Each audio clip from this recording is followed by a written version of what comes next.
안녕하세요. 오늘은 요즘에 굉장히 핫한 이슈가 되고 있는 메타버스에 대해서 좀 이야기를 하려고 합니다. 여러분 잘 아는 페이스북의 주커버그가 이런 얘기를 했습니다. 우리 페이스북은 앞으로 향후 5년 이내에 소셜미디어 회사라는 그 이미지를 벗어 던지고 메타버스 회사로서 자리매김을 확실하게 할 것이다. 그런 얘기를 했어요. 영상 하나 보시겠습니다. A future where, with just a pair of glasses, you will be able to step beyond the physical world and into the kinds of experiences that we have talked about today. A new company brand to encompass everything that we do. To reflect who we are and what we hope to build, I am proud to announce that starting today, our company is now Meta. 안경 하나만 쓰면 이제 우리의 이 물리적인 세계를 초월해가지고 새로운 세상으로 들어가는 놀라운 것을 경험하게 되는, 그래서 그런 회사를 준비하다 보니까 이제 우리의 브랜드도 새로 바꿔야 될 필요성을 느껴서 이제 지금부터 오늘부터 우리는 메타라고 합니다. 이렇게 아주 그냥 자신감 있게 발표를 했죠.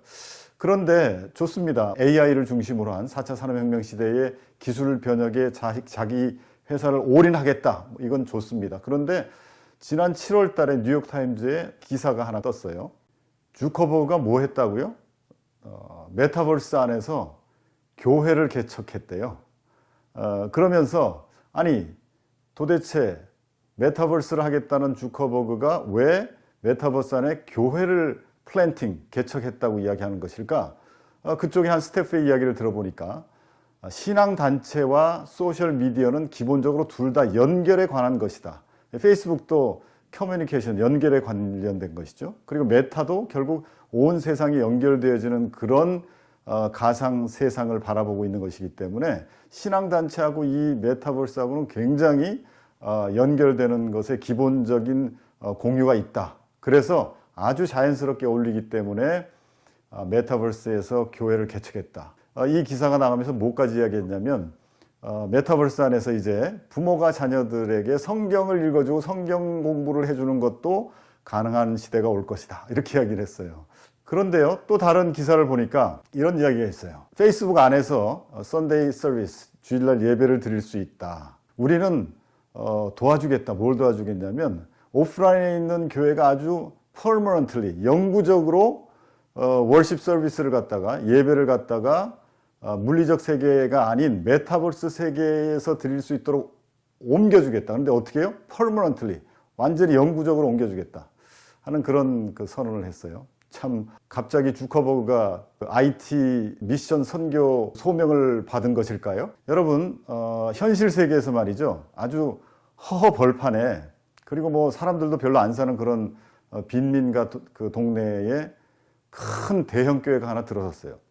그럼 어떻게 되죠? 교회를 짓자마자 거기에 수천 명 혹은 수만 명이 드나들기 시작하면 뭐가 생깁니까? 비즈니스들이 생기기 시작하잖아요. 그래서 뭐 카페가 생기고 음식점이 생기고 그다음에 뭐 직업 소개서가 생기고 도서관이 생기고 뭐 이런 것들이 생기면서 주변의 커뮤니티가 굉장히 빠른 속도로 형성이 되어져 갑니다. 주커버그는 아마 그걸 바라본 것 같아요. 어느 종교 단체보다도 기독교의 교회들은 굉장히 그 열정적으로 뭔가 주변을 변화시키려고 하는 그런 의지도 있죠. 그 다음에 전도하려고 하는 그런 의지도 있죠. 그 다음에 또 교회에 모여가지고 예배만 짜자자 드리고 그냥 가는 것이 아니라 그들과의 교제를 통해서 계속 커뮤니티를 확장해 나가는 그런 것을 주커버그는 꿰뚫어 본 겁니다. 그래서 공짜로다가 전부 다 메타버스에 교회 세우겠다, 교회를 옮기겠다고 하면 다 도와주겠다 이거죠.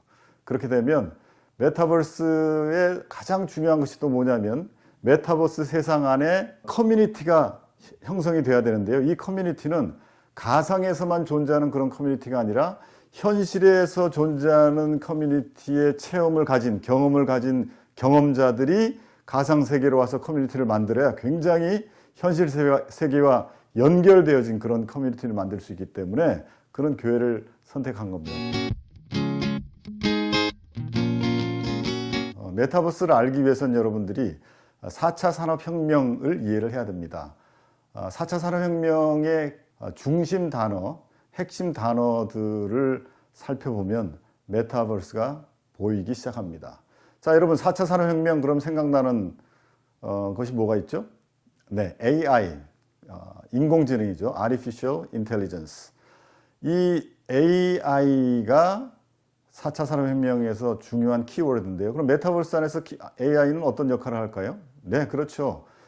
상호 교류하고 뭐 회의를 진행한다든지 협력하게 될 때 이 학습된 지능을 가진 AI가 역할을 하면서 아주 자연스럽게 만나게 하고 또 지식, 정보를 공유하게 만드는 그런 역할들을 하겠죠. 두 번째로 4차 산업혁명 시대 키워드 중에 하나가 VR입니다. Virtual Reality, 가상현실이죠. 자, 이 VR은 여러분들이 너무나도 잘 아는 것처럼 커다란 헤드 고글을 쓰고 우리가 가상의 세계로 들어가는 거죠. 그 가상에 들어간 세계를 보면서 현실이라고 느끼면서 착각하면서 뭔가 게임을 하거나 그 속에서 뭔가를 프로그램을 즐기게 되는 것을 VR이라고 이야기를 합니다. 자, 그리고 또 하나의 키워드가 AR입니다. 이거는 이제 증강현실이라고 이야기하는데요. 자, 이건 뭡니까? 우리가 가상으로 들어가는 게 아니라 우리 현실에 그대로 있고 가상의 것들이 우리 현실의 눈앞에 띄워져 가지고 현실과 가상이 겹쳐져 보이면서 우리가 뭔가 활동을 할 수 있는 거. 몇 해 전에 그 포켓몬을 잡는 거 아시죠? GPS를 이용해 가지고 핸드폰을 들고서 어디를 가면 거기서 포켓몬을 잡을 수 있는 그런 이제 게임들, 이런 것들이 다들 이제 증강현실에 관련된 그런 그 기술들이죠. 자, 이런 VR과 AR을 그냥 따로따로 쓰는 게 아니라 합치게 되면 어떻게 될까요? 굉장한 시너지가 나겠죠. 그래서 이것을 이제 MR, Mixed Reality, 그래서 혼합현실이라고 하는 관점으로 지금 이제 급속하게 믹스가 되고 있죠. 또 하나 이제 4차 산업혁명에서 키워드 중에 여러분들이 블록체인이라는 것을 들어보셨을 겁니다. 이 블록체인은 우리가 지금 쉽게 듣는 게 뭐냐면 비트코인을 블록체인보다 먼저 아실 텐데, 비트코인이나 또 우리나라에서는 가상자산 이렇게 이야기하는데 원래는 크립토 커런시, 암호화되어진 화폐 이런 뜻입니다. 그러니까 블록체인이 존재하려면 크립토 커런시, 암호화폐가 꼭 있어야 돼요. 그런데 이 블록체인의 특징이 뭐냐면 해킹 불가입니다. 자, 여러분 메타버스 세계에 들어갔는데 누가 내가 들어간 메타버스 세계를 갖다 해킹을 해버려. 그럼 이게 제대로 작동이 될까요? 굉장히 힘들죠. 그렇기 때문에 블록체인 기술은 메타버스 안에서 꼭 필연적으로 필요하게 되고 개발이 되어져 나갈 것입니다. 메타버스 세계 안에서는 상행위가 가능해요. 뭘 사고 파는 게 가능하단 말이죠. 그 메타버스 안에서 사고 팔 때에 원화를 가지고 팔 거냐, 달러를 가지고 팔 거냐, 카드를 긁을 거냐, 그게 아니죠. 바로 이 크립토 커런시, 암호화폐를 사용해 가지고 바로 결제를 주고 받을 수 있도록 메타버스는 사용하게 될 것입니다. 그리고 또 하나는 이제 NFT라고 하는 Non-Fungible Token이라는 게 있습니다. 역시 이것도 이제 블록체인 상에서의 이해가 필요한 것인데요. 이 Non-Fungible Token이라는 게 뭐냐면 블록체인이 해킹이 불가하기 때문에 NFT를 통해서 세상에 하나밖에 없는 디지털 원화 작품을 만들어낼 수가 있습니다. 여러분 보통 디지털 그러면 뭐죠?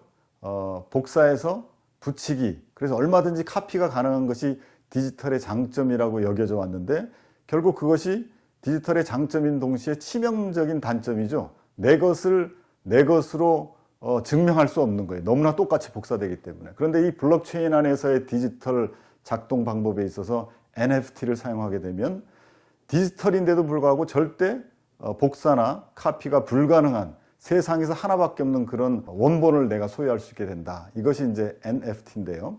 이 NFT가 굉장히 지금 급격하게 발달하고 있고, 뭐 투자자들도 있고, 그 다음에 NFT 작가들, 창작자들, 크리에이터들이 생겨가지고 이걸 통해서 새로운 직업들이 만들어지고 있는데요. 이 모든 것들이 어디서 작동을 하냐면 결국 메타버스 안에서 작동할 수 있도록 지금 준비가 되어져 가고 있습니다. 자, 4차 산업혁명의 키워드를 보면 메타버스가 보인다. 그럼 메타버스 안에 뭐가 있어요?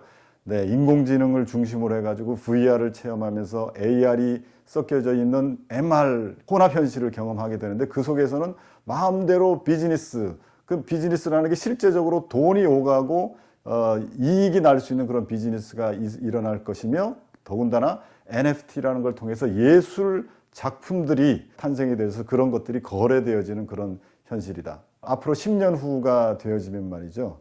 우리 초등학생이나 중고등학생들이 이제 대학생, 청년, 직장인이 될 그런 때가 되어지면 메타버스 세계 한가운데 살아가게 될 텐데 그들은 그 메타버스가 삶의 현실의 가장 중심에 서게 되어져서 그 속에 살게 될 것이다. 자, 그렇게 되어지면 우리가 지금 가르치고 양육하고 있는 교회 안의 다음 세대들이 그런 세대들인데 그 세대들을 가르치고 있는 우리 교사나 사역자들은 뭘 준비해야 되나 이런 고민들을 좀 해야 될 필요가 있겠죠. 제가 지난주에 SBS 그 뉴스를 보면서도 느꼈는데요. 그 뉴스의 아나운서가 요즘 메타버스가 아주 유행입니다. 이런 얘기를 해요. 그래서 제가 굉장히 웃었는데 여러분 메타버스냐 메타버스냐 메타버스 그러면 꼭 무슨 메타의 버스처럼 내가 탑승할 것처럼 생각되어지는데요.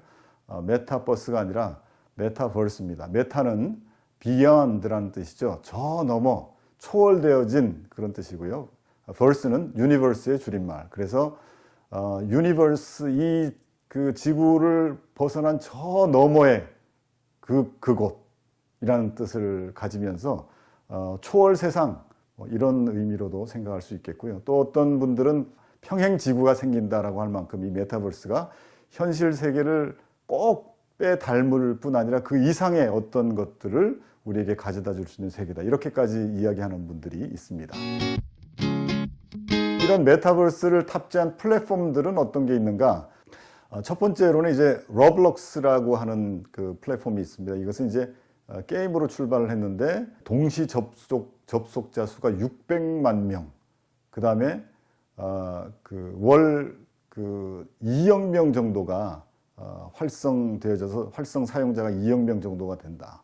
그리고 미국의 16세 미만의 50% 이상이 이 로블록스를 가지고 메타버스 게임을 하고 있다. 또 하나는 이제 포트나이트라고 하는 것이 있는데 이것도 지금도 이것은 이제 게임 플랫폼으로 굉장히 유명하긴 한데 그런데 이게 동시 접속자가 3천만 명이고요. 그 다음에 2억 명 이상이 지금 가입해 있는 것입니다. 이것이 메타버스에 왜 유명해졌냐면 그 래퍼인 트래비스 스캇이라고 하는 흑인 가수가 콘서트를 여는데 이게 굉장한 그 반향을 일으키면서 포트나이트라고 하는 것이 메타버스 플랫폼으로 확장이 되어지고 뜨게 됩니다. 소위. 세 번째인가요? 이 제페토라는 거 여러분 많이 아실 거예요. 네이버가 만든 메타버스 그 플랫폼이죠. 어느새 저렇게 됐나라고 생각될 정도로 우리가 알고 보니까 벌써 전 세계 2억 명 정도 이용자가 있다고 그래요. 그리고 우리나라가 런칭을 했지만 전체 이용자의 80%가 10대인데 그중에 90%가 해외 접속자입니다. 그러니까 해외에서 더 많이 알려져 있죠. 이 제페토는 옆에 그 그림 이렇게 띄어진 곳에 보면은 아바타가 있고 아바타 밑에 구찌라고 써 있죠. 이 구찌뿐 아니라 그 명품들이 이 제페토의 메타버스 세계 안으로 들어가서 상점을 차려가지고 명품을 팔기도 합니다. 자, 어쨌든 현실의 여러 가지 비즈니스를 구현하는 것이 가능한 그런 메타버스 플랫폼으로 지금 굉장히 발전을 하고 있고 또 대기업들도 투자를 하면서 제페토의 그 플랫폼이 점점점 발전을 하고 있습니다. 그 다음에 이제 디센트럴랜드라고 하는 그 블록체인을 기반으로 한 최초의 메타버스 플랫폼인데요. 요거는 그 땅을 사고 판다라고 하는 면에서는 다른 거하고 조금 다르게 출발을 했어요. 메타버스 안에서 땅을 사가지고 그 다음에 그것을 갖고 있으면 땅이 점점점 사람들이 사게 되면 어떻게 돼요? 네, 부동산에 올라가죠. 올라가서 그거를 부동산을 팔고 사고 하면서 지금 굉장히 그 부동산 가격이 올라져 있어요. 근데 그 부동산을 땅만 사고 파는 게 아니라 이미 여기에는 이제 상점들이 다 입점을 해가지고 뭐 코카콜라부터 시작해가지고 음식점부터 시작해서요. 그 다음에 옷이라든지 그 다음에 비즈니스, 그 다음에 콘서트 홀도 만들어가지고 콘서트 홀을 땅 주인이 콘서트 홀을 또 지어가지고 거기서 콘서트도 하게 되는 그런 어떤 굉장히 메타버스가 지향하는 그런 세계에 가깝도록 점점점 발전해 나가고 있는데 이것은 블록체인에서 구동이 되어지고 있고요. 아까 제가 말씀드린 것처럼 크립토 커런시, 가상화폐를 통해서 이 그 메타버스 세계가 확장되어 가고 있는 그런 플랫폼 중에 하나입니다. 같은 블록체인 안에서 돌아가는 메타버스 플랫폼 중에 하나가 샌드박스라고 하는 것이 있는데요. 이 샌드박스도 역시 게임으로 그 출발을 했지만 디센트럴랜드처럼 땅을 사고 개발하는 그런 쪽으로 이제 점점 발전을 하면서 최근에 그 아디다스 아시죠? 운동의 그 대기업인 아디다스 글로벌 기업이 대규모 투자를 하고 협업을 하면서 이 샌드박스가 급격하게 사람들에게 알려지면서 또 샌드박스의 일반 블록체인이 아닌 회사들은 주가가 올라갔다고 표현하지만 이 샌드박스의 회사들은 그 회사가 발행하는 크립토 커런시의 가격이 굉장히 올라가는 그런 현상을 지금 나타내 보이고 있습니다. 또 한 가지는요. 뭐 이건 많이 아실 거예요. gather.town이라고 하는 것인데 이 뭐 회의나 강의용의 대표적인 어떤 그 플랫폼으로 알려져 있는데 저렇게 영상을 보시는 것처럼 아바타가 책상을 돌아다니면 그 책상에 앉아 있는 아바타들의 뒤에서 그 아바타의 주인들이 영상으로 이렇게 켜지면서 그 책상에 앉아서 회의를 하고 또 다른 책상으로 옮기면 그 책상에 들어와 있는 그 아바타 뒤에 실제 인물들이 또 영상으로 연결되어져 가지고 영상으로 회의를 하거나 기독교 내에서도 성경 공부나 이런 것들을 통해서 또 이렇게 사용되어지고 있는 플랫폼 중에 하나입니다. 그 다음에 구글이 만든 earth2.io, earth2라고 하는 이 플랫폼은요, 현재 땅을 분양 중인데, 특이한 것은 전 세계 지구의 땅을 갖다가 earth2가 분양을 하고 있어요. 그리고 우리나라의 플랫폼인데, 메타버스2라고 하는 이것도 역시 지금 땅을 분양 중인데요. 9월 달에 오픈을 해가지고 땅을 분양을 했는데, 그 미국의 자유의 여신상, 뭐 우리나라의 청와대 이런 데는 지금 뭐 수억 원으로 처음에 팔 때는 0.1달러로 시작을 했는데요. 사고 팔면서 굉장히 많이 가격이 올라갔고 결국 이들은 이제 땅을 어느 정도 사람들이 이제 점유를 하게 되면 그 다음에 벽돌을 팔 수도 있고 아니면 완성된 집이나 빌딩을 갖다가 이제 팔아서 그 빌딩을 가지고 자기의 팔았던 그 가상의 땅에다가 건물을 짓게 하고 거기서 비즈니스를 할 수 있도록 하게 하는 것이 이제 이들의 과정인데요. 앞으로 뭐 굉장히 많은 그 플랫폼들이 쏟아져 나올 수 있겠는데 현재로서는 초기 단계에 이런 플랫폼들이 굉장히 큰 그 투자를 받으면서 확대되어져 나가고 있다는 것을 우리가 알 수가 있습니다. 많은 분들이 향후 10년 동안 우리가 지금 살고 있는 물리적인 세계와 또 디지털 세계가 전례 없는 규모로 통합될 것이다 이렇게 이야기를 합니다. 네, 통합이 된다니요. 그러니까 현실 세계에서 하는 일을 갖다가 디지털 세계에서 할 수 있고 디지털 세계에서 할 수 있는 일을 현실 세계에 가지고 와가지고 현실 세계에서 디지털적인 일을 할 수 있는 그런 통합을 이야기하는 거죠. 완전히 혼합되어진 그런 현실들이 향후 10년 안에 엄청나게 빨리 속도를 내서 통합될 것이다. 자, 10년 후면 언제죠? 네, 2030년 정도면 메타버스의 세계가 구현될 것이다. 그러면 그때 현재 지금 2020년도에 그 메타버스의 시가총액이 우리나라 돈으로 110조 원 정도가 된다고 합니다. 그런데 앞으로 10년 후에는 약 17배, 16, 17배가 성장한 1,700조 원. 한 나라의, 우리나라의 전체 예산의 3배 정도의 규모가 되는 것이 2030년도에 메타버스의 시장 규모다. 네, 이제 메타버스 특징에 대해서 좀 알아보도록 하겠습니다. 메타버스의 특징을 알려면 그 핵심 구조가 어떻게 되어져 있나, 어떻게 작동하나 하는 것들을 알면 특징을 바로 이해할 수 있는데요.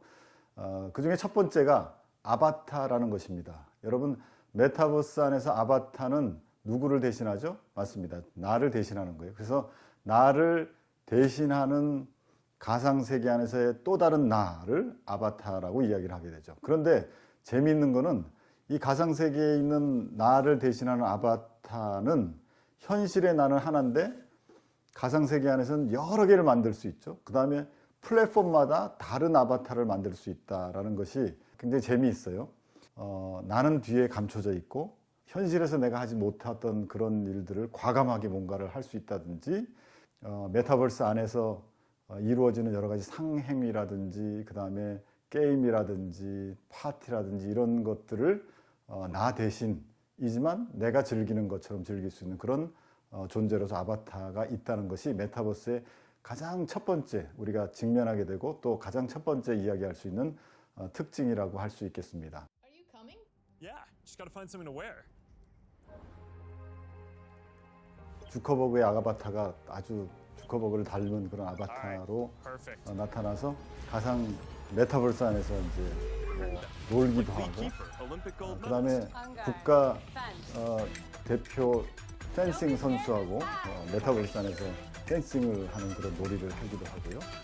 그다음에 뉴욕에 있는 할아버지하고 바르셀로나에 있는 할아버지하고 앉아가지고, 뉴욕의 할아버지는 진짜 할아버지고 바르셀로나 할아버지는 아바타로 자기의 모습, 진짜 모습의 아바타로 뉴욕에 와가지고 지금 체스를 두고 있는 그런 이런 장면들이 앞으로 우리가 구현하게 될 그런 메타버스의 세계다 하는 것을 보여주고 있습니다. 그러니까 이제 더 이상 지금 아바타라고 해서 제페토 같은 아바타는 약간 세련되지만 뭐 아까 본 게덜타운이나 러블렉스나 이런 그 곳에 들어가 보면 아바타들이 굉장히 뭐 열악해요.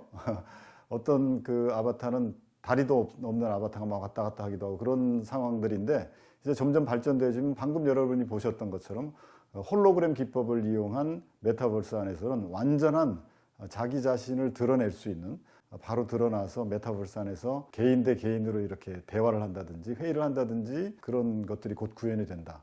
그러니까 뭐 게임을 제외하고 우리 일상생활에서 회사 동료들이라든지 가족들 또는 뭐 떨어져 있는 친척 이런 분들하고 굳이 메타버스 안에서 아바타로 만나야 될 이유는 없는 거죠. 제일 좋은 것은 실제로 얼굴을 만나는 게 제일 반가운 거니까. 그런 이제 시대로, 세계로 점점 이제 발전이 되어진다. 두 번째의 특징은요, 고글, 안경인데요. 그 메타버스 세계로 들어가려면 안경을 껴야 돼요. 이 머리에 큰 그 고글을 쓰고서 무거운 걸 갖다 막 움직이던 그런 초기 단계를 점점 지나가지고 어떻게 되어져요? 아주 간편한 안경으로까지 개발이 되어졌는데, 영상을 지금 한번 보시면요, 이분이 들어와 가지고 아침에 커피를 마시면서 자기 책상에 앉아서 제일 처음 하는 행동 이후에 세상이 어떻게 바뀌는지 한번 보십시오. 자, 이렇게 책상에 앉아가지고 안경을 끼었죠? 안경을 끼자마자 세상이 완전히 달라지는 겁니다. 메타버스 세계로 들어온 거예요. 그러니까 아까 보셨던 그렇던 투박한 어떤 뭐 헬멧 같은 그런 것을 이제는 쓸 필요가 없고, 그냥 일상의 안경 같은 안경을 끼었더니 어떻게 돼요? 메타버스 세계로 바로 들어가서 증강현실도 뜨고 가상현실 속에서 그 아바타들이 왔다 갔다 하면서 바로 접속이 가능한 그런 것들이 구현되고 있다. 그런데 안경도 불편할 수 있어요, 그죠? 그럼 뭘 장착하죠? 컨택 렌즈, 렌즈를 끼워도 메타버스 세계로 들어갈 수 있다 하는 것들이 연구되고 있어요. 우리나라 드라마 중에 알함브라 궁전의 비밀이라고 하는 그 드라마가 있는데요.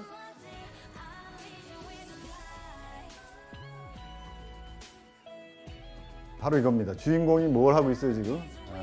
렌즈를 갖다가 끼는 순간 메타버스 세계 안으로 들어가게 되는 것을 경험하게 됩니다. 세 번째 특징은요, 햅틱이라고 하는 것인데요. 이 햅틱이라는 것은 뭐냐면, 우리가 메타버스 세계 안에 들어갔으면 이제 만지고 그 다음에 느껴야 되잖아요. 그 햅틱과 함께 중요한 것이 또 수트라는 것이 있는데요.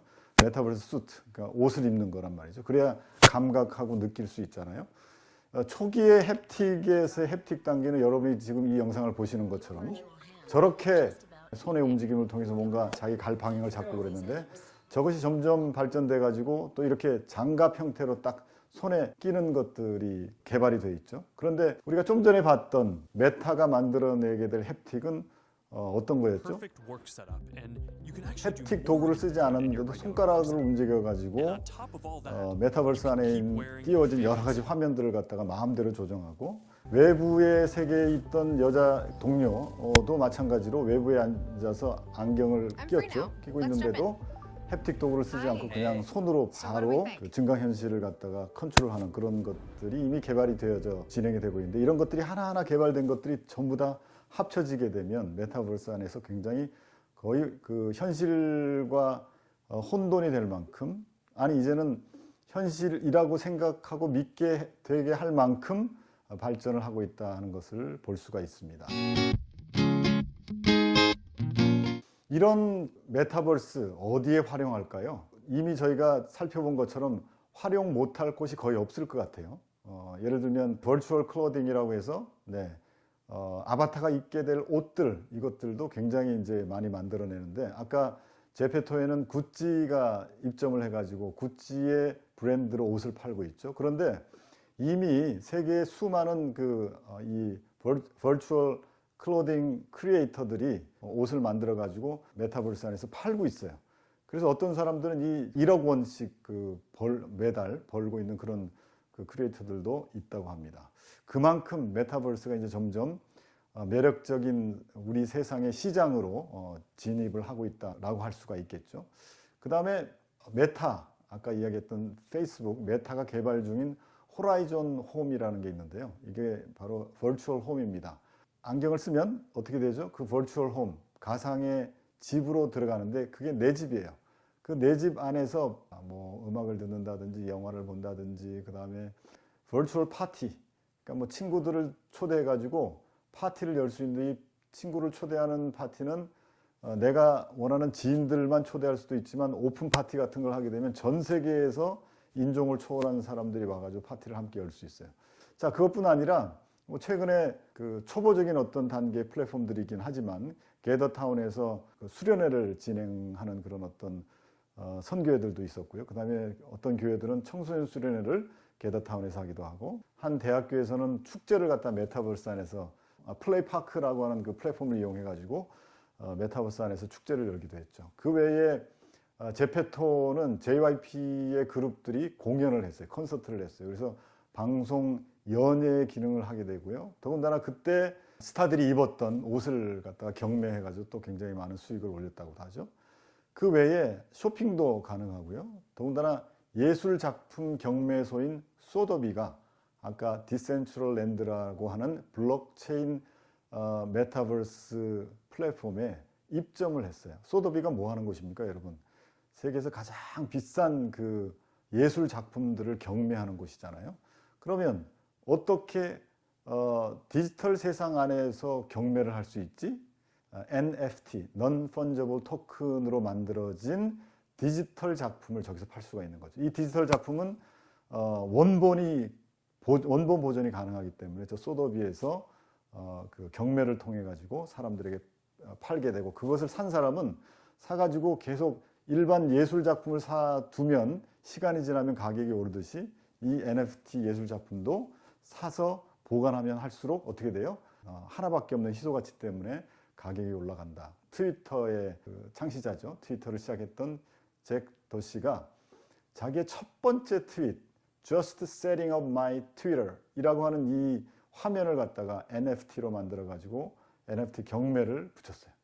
그래서 우리나라 돈으로 35억 원에 팔렸어요. 굉장한 거죠. 여러분, 저 디지털 그 화면 하나가 35억 원에 팔렸다. 그 이후에 저런 그 디지털 작품 같은 경우는 750억의 경매가 되기도 했다고 합니다. 앞으로 한 10년 후면은 스마트폰도 사라질 것이다, 그렇게 이야기하는 사람이 많아요. 왜냐하면 아까 저희가 화면에서 봤듯이 스마트폰에서 구현되어지는 모든 활동들이 메타버스 안에서 다 이루어지고 있기 때문에 굳이 스마트폰을 가지고 다니면서 사용해야 될 이유가 없는 거죠. 그냥 안경을 하나 끼거나 렌즈 하나만 끼고 다니면 스마트폰이 필요 없는 그런 시대가 오기 때문이죠. 여러분 아마 포노사피엔스라는 말을 들어보셨을 거예요. 이게 이제 1995년 이후에 태어난 세대, 스마트폰 세대들인데요.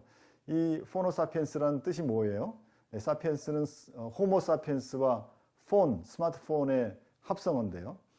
그러니까 슬기로운 인류란 뜻이잖아요. 호모사피엔스가. 이 슬기로운 인류가 스마트폰을 만나더니 더 슬기로워졌다, 뭐 이런 뜻이에요. 그래서 포노사피엔스라고 하는 그 말이 생겼는데, 이 포노사피엔스를 지칭하는 세대가 1995년 이후에 태어난 세대들이죠.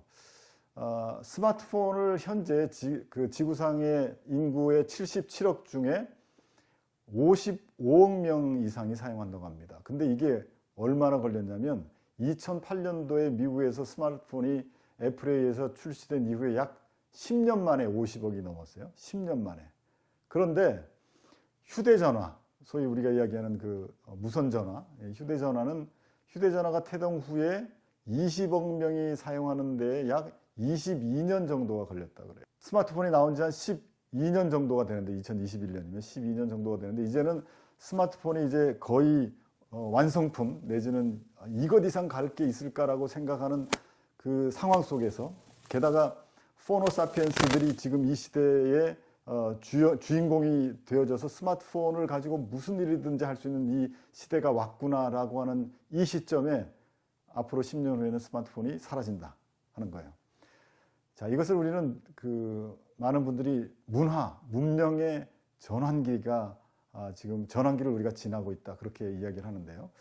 2030년 스마트폰이 사라진 세상에서 메타버스는 스마트폰이 가져다 줄 수 있는 기본적인 것은 당연하고 스마트폰이 줄 수 없는 놀라운 세계를 우리에게 가져다 줄 것이다. 그렇게 이야기를 하고 있습니다. 마냥 메타버스가 장밋빛으로만 우리에게 다가오고 있느냐? 그렇진 않죠. 모든 기술과 진보에는 문제가 있지만 특별히 메타버스도 굉장히 걱정스러운 것들이 많습니다. 몇몇 가지만 좀 따져보겠는데요. 하나는 어떤 분들은 데이터의 문제를 이야기하세요. 데이터. 이 데이터는 뭐냐면 메타버스 안에서 활동하는 이제 사람들이 점점 늘어나서 10억, 20억, 30억 지금 우리 페이스북의 이용자들이 지구에 30억이 이용을 하고 있잖아요. 그런데 계속 걱정하는 게 뭐냐면 페이스북이 30억이 사용하고 있는 그 개인 정보, 그 다음에 개인의 호불호를 가리는 독특한 성격의 데이터 이런 것들을 갖다가 거의 다 확보하고 있는 것을 우려하면서 바라보고 있는데 페이스북이 메타를 만들면서 메타버스 세상으로 진입을 하게 되면 더 많은 지구의 인구가 메타버스 속으로 들어가게 될 텐데 그렇게 된다면 그 데이터 문제는 어떻게 할 것인가 그리고 그 개인 정보들은 어떻게 할 것인가가 가장 큰 이제 고민거리고 문제가 되는 거죠. LGBT의 문제, 동성연애에 대한 문제들에 대해서 메타버스 안에서 이야기하게 되면 이 데이터가 바로 AI에 의해 가지고 잡혀서 마치 인종차별의 존재, 극단주의로 찍혀가지고 그 사람은 메타버스 세계에서 활동을 할 수 없다든지 또는 메타에서 규정을 만들어 가지고 그런 사람은 한 달 징계 그렇게 해서 한 달 동안 메타버스에 진입하지 못하게 한다든지 그런 것들이 생기게 될 때 과연 그것이 올바른 것인가. 또 한 가지는 이제 인간 자체에 대한 정체성의 혼란이 다가올 것입니다. 세상에 실존하는 존재인 나는 내 스스로 생각할 때 별 볼 일 없어. 그런데 메타버스에서는 그럴듯한 아바타가 그럴듯한 명품 옷과 명품 액세서리를 차고 파티에 간단 말이죠. 그러면 그 메타버스 파티 안에서 존중을 받아요. 나의 아바타가 곧 나라고 생각하면 굉장히 그 메타버스 세계 안에 있을 때는 어떻게 돼요? 자존감이 높아지겠지만 메타버스 세계를 나왔을 때 현실의 나는 어때요? 전혀 다른 모습을 보게 되는 거죠. 현실의 거울 앞에 섰을 때 그 멋있던 아바타가 아닌 혐오할 만한 그 외모를 갖고 있는 그런 존재일 수도 있고 그것 때문에 다시 현실을 빨리 벗어나 가지고 메타버스로 들어가게 될 때 과연 나라고 하는 인간의 정체성은 어떻게 될 것인가. 이 부분은 비단 사회적인 부분뿐 아니라 우리 기독교적 영성에도 굉장히 중요한 부분들이기 때문에 굉장히 풀어야 될 큰 숙제요, 문제일 수 있겠다 하는 생각을 하게 되는 거죠. 자, 그런 측면에서 또 한 가지를 더 생각하자면 현실 세계가 점점 상실될 것이다 하는 것이죠. 아까처럼 현실 세계에 머무는 시간보다 메타버스에 머무는 시간이 점점 늘어나면 현실 세계의 발전이라든지 현실 세계의 어떤 실존하는 것들에 대해서 소홀히 여기게 되고 그것이 점점 상실화될 것이다. 그런 문제들을 어떻게 해결할 것인가. 스티븐 스필버그가요. 레디 플레이어 원이라고 하는 영화를 만들었습니다. 이 보통 가상 세계를 현실과 비견해가지고 만드는 SF, 과학 공상 영화에서는 현실 세계가 굉장히 피폐된 모습으로 그려질 때가 많죠. 그런데 이 스티븐 스필버그의 레디 플레이어 원이라고 하는 이 영화에서도 똑같이 그려집니다. 이렇게 가상 세계는 굉장히 그럴듯하게, 그 다음에 멋있게, 이렇게 휘황찬란한 그 조명과 그 다음에 음악 소리가 들리는 그런 가상 세계인데 이 주인공이 가상 세계를 벗어나서 자기 현실로 돌아오면 지금 건물들이 거의 다 낡아가지고 재건축도 안 해. 재건축이 필요 없죠. 더 좋은 건물을 체험할 수 있는 것이 가상 세계 안에 있기 때문에.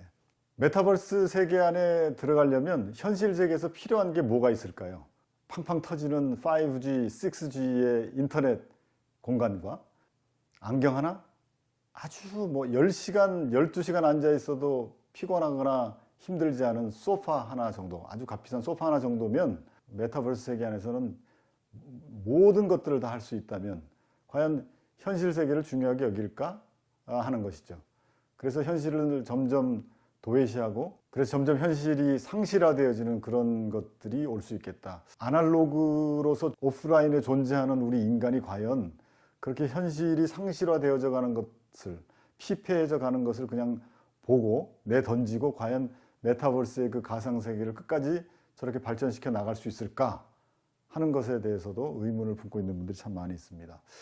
또 한 가지는요, 메타버스 안에서의 폭력, 그 다음에 차별, 현실 도피로 인한 범죄 문제를 어떻게 할 것인가.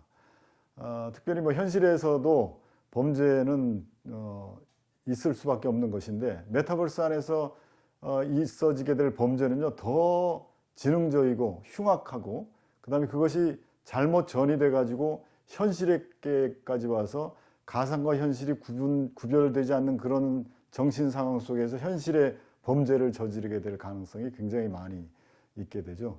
좀 전에 말씀드렸던 스티븐 스필버그의 그 레디 플레이어 1에서는 메타버스의 세계를 경험한 주인공이 이런 얘기를 해요. 내가 의미 있는 존재가 된 것 같은 유일한 장소지요. 그게 메타버스예요.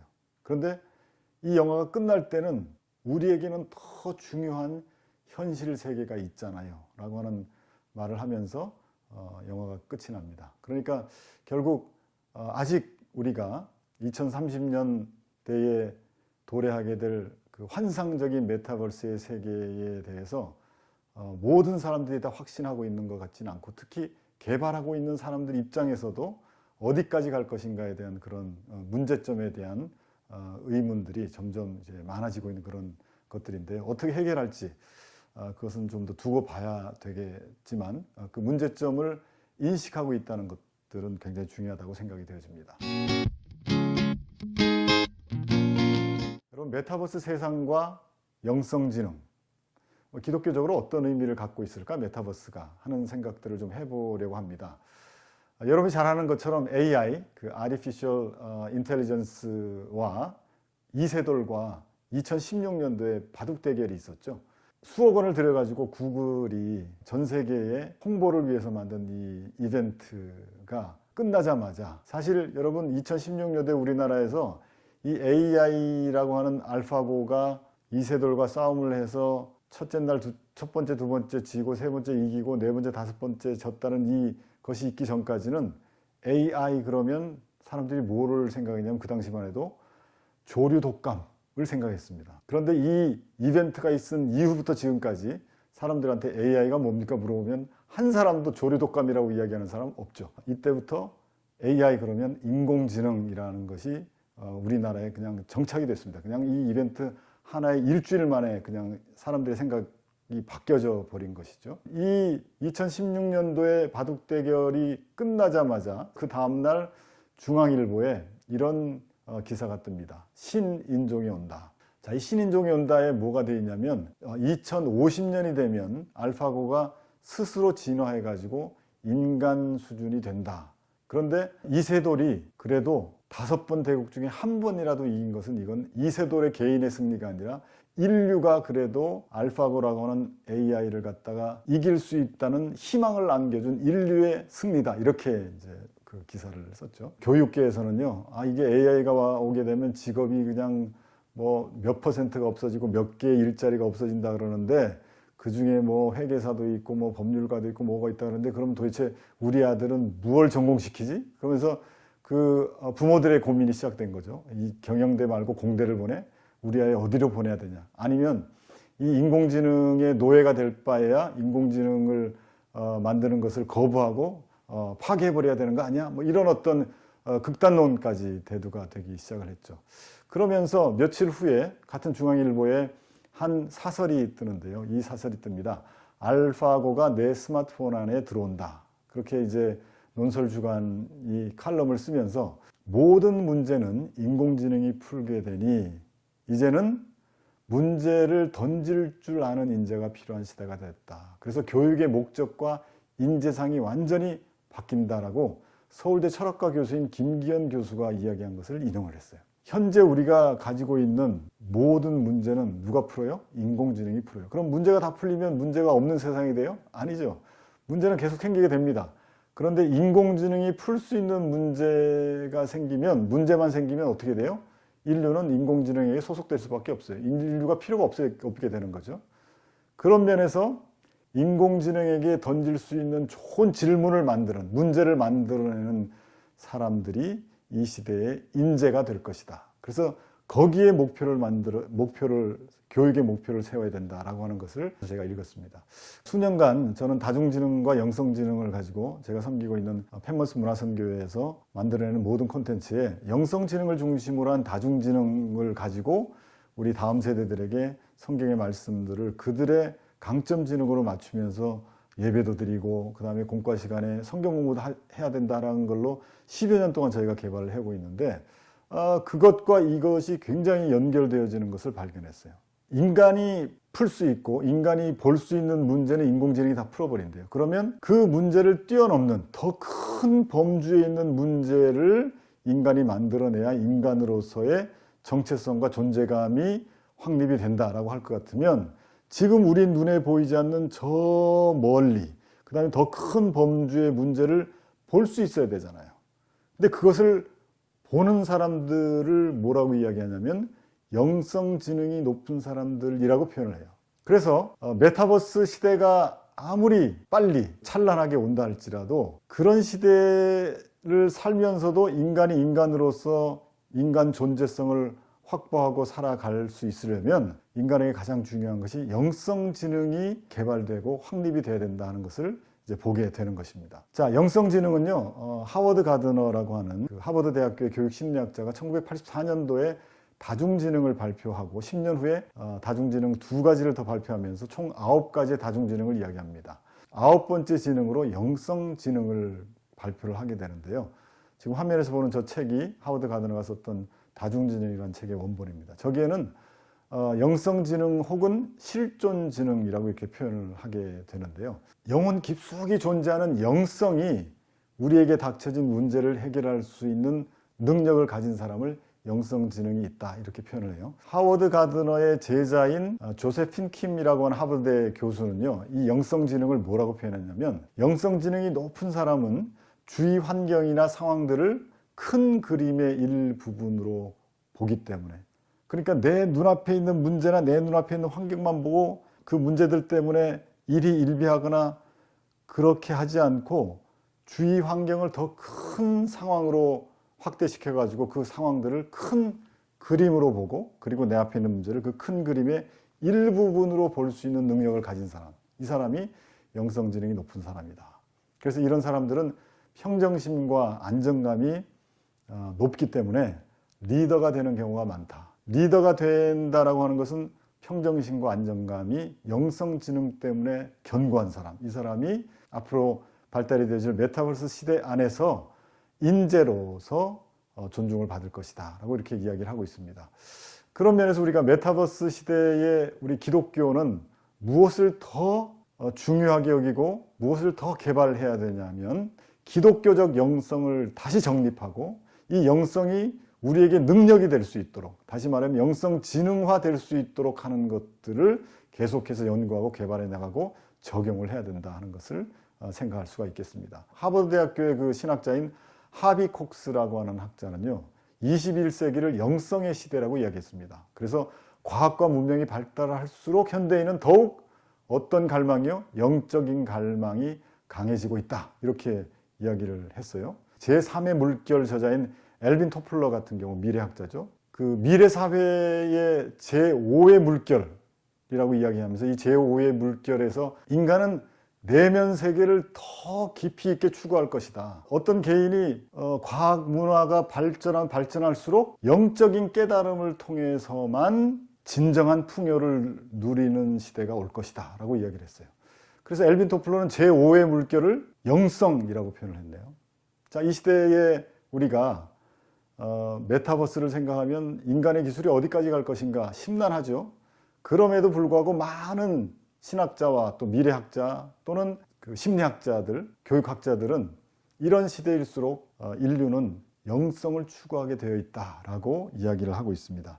어떤 면에서는 말이죠. 기술의 시대가 오게 되면 더 이성적이고 더 영성을 추구하지 않을 것 같은데 영성을 더 추구하는 시대가 왔다고 하면 우리 기독교에게는 정말 참된 영성의 주인이신 하나님을 전달할 수 있는 좋은 시대가 온 것이 아닌가 하는 그런 생각을 할 수가 있겠습니다. 고린도전서 2장 12절에 이런 말씀이 있죠. 우리가 세상의 영을 받지 아니하고 오직 하나님께로부터 온 영을 받았으니 이는 우리로 하여금 하나님께서 우리에게 은혜로 주신 것들을 알게 하려 하심이라. 세상에서는 영성의 시대라고 이야기를 하면서 영적인 걸 추구하게 될 때 참된 하나님께로부터 온 영을 받은 우리 기독교인들이 침묵을 하고 두려워서 떨고 있으면 어떤 영이 활보할까요? 세상의 영이 더 활보하게 되겠죠. 우리는 그런 세상을 그대로 놔두어서는 안 된다고 생각합니다. 하나님께로부터 온 영을 받은 우리가 영적인 능력을 발휘해서 영성 지능이 높은 크리스천들이 세상을 오히려 변화시키는 그런 적극적인 태도로 세상에 나가야 된다고 생각을 하고 있습니다. 자, 그럼 어떻게 살 것인가? 제가 바벨탑과 메타버스를 또 연결시켰습니다. 아까는 메타버스와 영성지능을 연결시켰는데 왜 제가 바벨탑과 메타버스를 연결시켰냐면 여러분 바벨탑 그러면 생각나는 게 뭐예요? 온 인류가 구음이 하나다. 뭐예요? 언어가 하나여서 소통을 온 인류가 하고 있었다는 얘기죠. 그렇게 했더니 사람들이 교만해져 가지고 하나님처럼 높아지겠다고 해서 만든 탑이 바벨탑이잖아요. 그 교만을 하나님께서 깨트리셨습니다. 그 교만의 죄를 흩어 놓으셨죠. 어떻게 해요? 언어를 다르게 함으로 흩어 놓으셨습니다.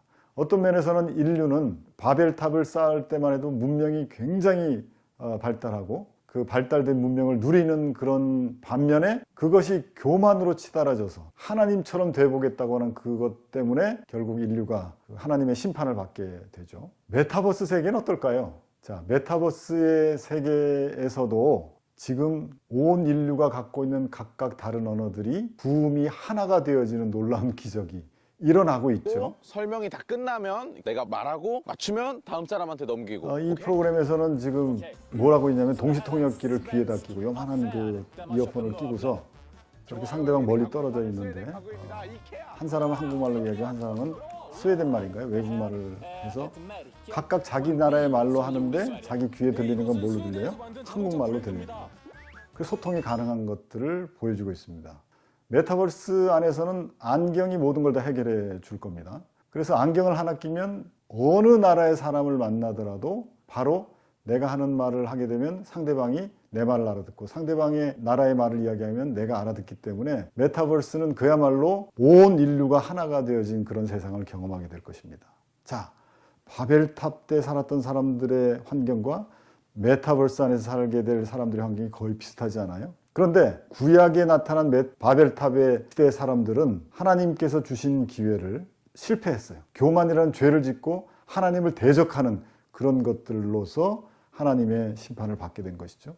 그런데 그것이 구약에 쓰여 있어요. 바벨탑 사건이.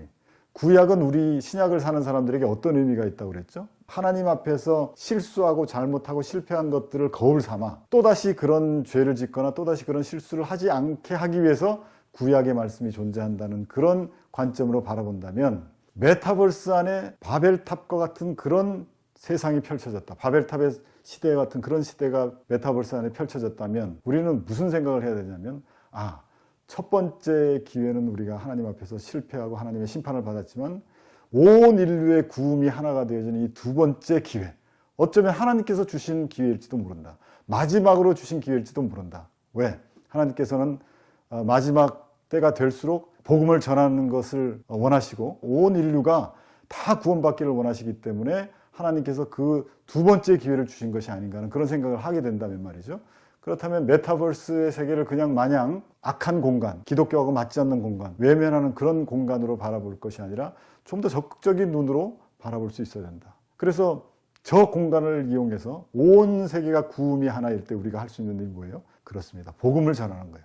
두 번째 실패를 하지 않고 오히려 복음을 전하여서 하나님의 뜻을 이루어드리는 그런 공간을 우리가 삼을 수 있다라고 하는 그런 자신감을 갖는 것도 굉장히 중요하다고 생각이 되어집니다. 메타버스 시대를 또 다른 말로 이야기하면 아까 저희가 이야기했던 것처럼 영성의 시대라고 이야기할 수 있는데, 이 영성의 시대에 복음이 콘텐츠가 되게 하라. 그래서 복음으로 콘텐츠를 만들어서 메타버스 세상을 선교하라. 이런 관점을 갖고 메타버스 세상을 바라보는 것은 굉장히 중요하다고 생각합니다. 우리 기독교는요, 성경 말씀을 통해서 굉장히 무궁무진한 콘텐츠를 만들어낼 수 있는데, 특별히 이 영성의 시대를 살고 있기 때문에 사람들이 영적인 어떤 갈급함이 있어가지고 자기의 마음과 영적인 것들을 자극시켜주고 자기를 점점 더 승화시키는 그런 콘텐츠에 목말라 하고 있단 말이죠. 이와 같은 것들을 미리 내다본 영성가들이나 명상가들이 콘텐츠를 이미 만들어가지고 메타버스 세계에 이미 진입을 하고 있는 거죠. 불교 방송에서 한 보도를 했는데요. 잠깐 보실까요? MZ세대가 3차원 가상세계인 메타버스에서 명상을 시작했습니다. 바쁜 일과를 마치고 하루를 마무리하는 데 긍정적인 영향을 미치고 있습니다. 자, 저렇게 명상을 가지고 콘텐츠를 만들어서 이미 메타버스 안에서 실행을 하고 있다는 거죠. 우리 기독교의 아름다운 영성들을 저렇게 콘텐츠로 만들어가지고 얼마든지 영적인 것들을 자극해 줄 수 있는 콘텐츠에 목말라 있는 사람들에게 기독교요라고 이야기하지 않고서도 충분히 복음을 중심으로 한 그런 콘텐츠를 만들어서 제공할 수 있다 하는 것을 보여주는 하나의 예라고 생각이 되죠. 이미 불교나 또 기타 명상 쪽에서는 굉장히 관심을 많이 가지고 콘텐츠를 만들어내고 있죠. 근데 뭐 단순히 명상의 콘텐츠 뿐이겠습니까? 교회 안에서 성경 공부를 더 잘 할 수 있는 성경 공부 콘텐츠라든지, 또는 전도에 관련된 전도 콘텐츠를 만들어 가지고, 또는 그리스도 안에서 있는 커뮤니티의 콘텐츠들을 만들어 가지고 메타버스 안에서 우리가 활용을 할 수 있도록 하게 된다면, 메타버스에 오가는 많은 사람들이 저런 기독교적 콘텐츠를 통해서 하나님을 만나려고 하는 욕구들이 생기고, 그 다음에 어떤 영적인 자극들을 받게 되는 그런 콘텐츠로서 환영을 받을 수 있겠다. 그리고 교회 콘텐츠뿐 아니라 기독교적 세계관을 가지고 있으면서도 대중문화를 겨냥하는 대중문화 콘텐츠도 절실히 필요하죠. 그래서 메타버스도 결국은 하나의 플랫폼이기 때문에, 큰 그림 안에서 플랫폼이기 때문에 저 안에서 어떤 창의적인 콘텐츠가 넘쳐나느냐에 따라서 세상도 규정이 되어질 거란 말이죠. 그래서 우리가 현실 세계에서 기독교적인 콘텐츠를 만들어내 가는 것도 중요하지만, 이제는 메타버스 세상 안에서 기독교적인 문화 콘텐츠가 만들어져서 그곳이 선교화되어질 수 있는 그런 공간으로 바라보는 것은 굉장히 중요하다고 생각이 되어집니다. 우리가 지금 현실의 교회 안에 있는 현실의 교회 학교의 다음 세대들에게는 기독교 세계관을 철저하게 세운 것이 필요합니다. 이 세계관은 신념입니다. 그리고 어떤 한 인격이 삶을 살아가는데 동기가 되는 힘이 바로 세계관이죠. 그래서 내가 어떤 세계관을 가지고 있느냐에 따라서 메타버스 안에서도 그 세계관을 표현해내고 올바른 세계관으로 살아갈 수 있지만, 그러나 만약에 잘못된 세계관을 가지고 있거나 세계관에 아예 기독교 세계관이 훈련되어 있지 않는 그런 다음 세대들은요, 쉽게 길을 잃고 5만 가지 세계관에 오염돼 가지고 메타버스 세상을 떠돌게 될 거란 말이죠.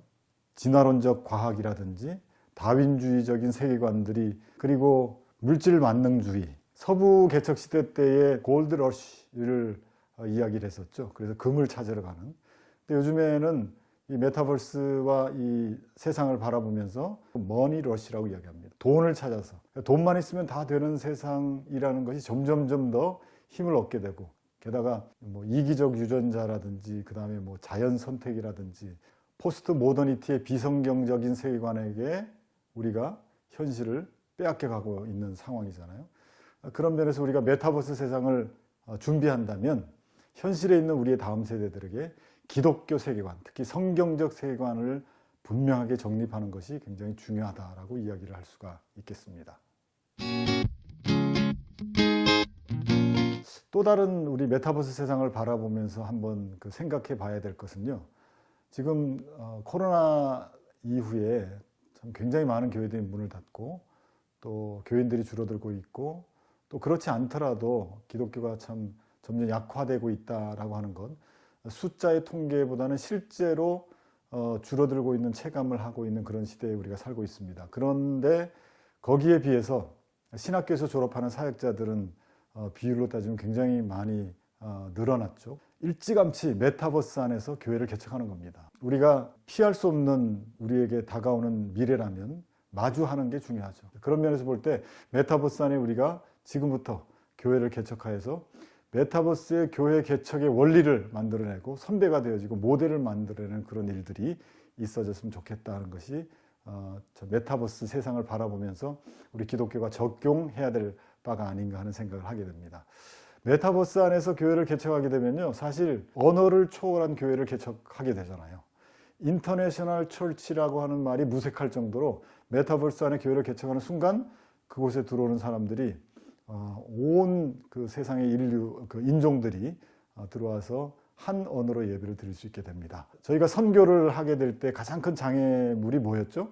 언어였잖아요. 그 언어라는 측면에서 생각하면 메타버스는 오히려 선교에 엄청난 기회가 열려져 있는 것이죠. 그래서 메타버스의 교회가 일찍 진입을 하고 개척이 되어져서 그런 교회를 만들어 나가는 것. 그러나 그럼에도 불구하고 또 현실에 있는 오프라인의 교회와의 강한 유대감과 연결은 굉장히 중요하다고 생각합니다. 그래서 현실에 있는 우리 오프라인의 교회들이 그런 메타버스 안에서 교회를 개척하겠다고 하는 개척자들을 지원해주고 또 그 교회와 연결이 되어져서 현실의 영성과 메타버스 안에서의 영성을 연결지어주는 그런 일들이 있어야만 건전한 영성이 형성될 수 있다고 생각이 되어집니다. 세상 사람들은 메타버스를 머니 러쉬로 바라본다면 우리 크리스천들은 미션 러쉬로 바라보면서 그곳을 선교지로 바라보고 선점을 해야 된다 하는 그런 생각을 해야 될 것 같습니다. 현실의 영성을 경험하고 또 체험해야 가상의 세계에서도 올바른 영성을 표현해 낼 수 있겠죠. 메타버스는 철저히 현실을 기반으로 한 가상의 세상을 구현해 내어야만 가장 건전하고 올바른 메타버스로서의 발전이 있으리라고 많은 사람들이 이야기를 합니다. 그래서 메타버스의 세상이 발전한다 할지라도 현실이 도외시되거나 현실이 피폐화되어지는 것을 인류는 원하지 않는다. 그래서 현실의 교회가 그런 면에서 참된 영성을 경험하고 그 경험한 현실의 영성을 가지고 메타버스 안에서 교회를 개척해야 된다. 그렇게 생각을 합니다. 마지막으로 오늘 제 강의를 들으시는 이제 사역자나 교사들은요, 메타버스의 여러 가지 플랫폼 이야기도 들으셨고 또 뭐 여기 또 저기서 이제 메타버스가 굉장히 많이 회자되고 있기 때문에 들으셨던 내용들도 있을 테고 그러지만 무엇보다 중요한 것은 사역자와 교사들이 메타버스의 플랫폼과 친숙해지는 게 중요합니다. 그래서 뭐 게더타운 아까 말씀드린 것처럼 그곳에 들어가 가지고 로그인하고 들어가서 이것저것을 만져보면서 시도를 해보는 겁니다. 뭐 잘못 눌렀다 그래서 컴퓨터가 펑 하고 꺼지지 않습니다. 게더타운뿐 아니라 제페토라든지 심지어는 이제 블록체인 안에 있는 디센트럴랜드 같은 경우도 인터넷으로 얼마든지 들어가서 로그인하고 들어가면 자신의 아바타를 만들 수 있고 그곳에 어떤 일들이 일어나나 하는 것들을 볼 수 있습니다. 다음 세대를 사역하는 사역자라면 필수적으로, 그리고 교사들이라면 꼭 메타버스의 플랫폼들과 친숙해지면서 이것을 어떻게 활용해서 우리의 다음 세대들을 영적으로 섬길 수 있을까 하는 것을 같이 고민하는 그런 고민의 커뮤니티가 형성되는 것이 굉장히 중요하다고 생각합니다. 카톡방에서 우리가 신방을 했다면 이제는 카톡방, 단톡방이 아니라 게더타운에서 얘들아 만나자. 그러면 아이들이 굉장히 호응이 있겠죠. 게더타운을 통해서 반목회나 또 신방을 구현해낼 수 있고 또 교사들의 모임들도 또 교사들을 훈련하는 그런 훈련의 모임들도 게더타운을 통해서 하게 되면은 굉장히 친숙하게 다음 세대들과 소통하게 되는 그런 것들을 경험할 수 있게 될 것입니다. VR의 선구자라고 하는 제넌 러니어라고 하는 컴퓨터 예술가가 이런 얘기를 했어요. 뛰어난 포도주 감별사가 되되 취하지 않기를 바란다. 네, 메타버스라고 하는 VR을 기반으로 한 메타버스라는 세상을 바라보면서 그것을 아주 우리의 기분을 좋게 하는 포도주라고 생각한다면 그 포도주를 즐기되 취하지 마라. 취하면 이성을 잃게 된다 이거죠. 그래서 다가오게 될 메타버스 세상을 VR의 선구자인 제런 러니어조차도 현실이야말로 당신이 진정으로 주의를 기울이고 가치를 부여하는 희귀하면서도 특별한 것이 돼야 된다. 그래서 현실이 굉장히 중요하다는 것을 다시 강조하는 것이죠. 전체적인 강의를 끝내면서 메타버스 세상, 우리가 피할 수 없는 세상, 잘만 활용한다면 우리에게 굉장한 기회와 물리적인 기회뿐 아니라 영적인 기회가 될 수 있는 메타버스의 세상. 그러나 문제점도 굉장히 많이 있는 그 세상이지만 크리스찬으로서 그것을 피하지 않고 당당히 대하면서 어떻게 기독교적 영성으로 변화시켜 나갈 수 있는 세상으로 만들 것인가를 고민하는 것이 우리의 태도고 또 우리의 숙제라고 생각한다는 것을 말씀드렸습니다.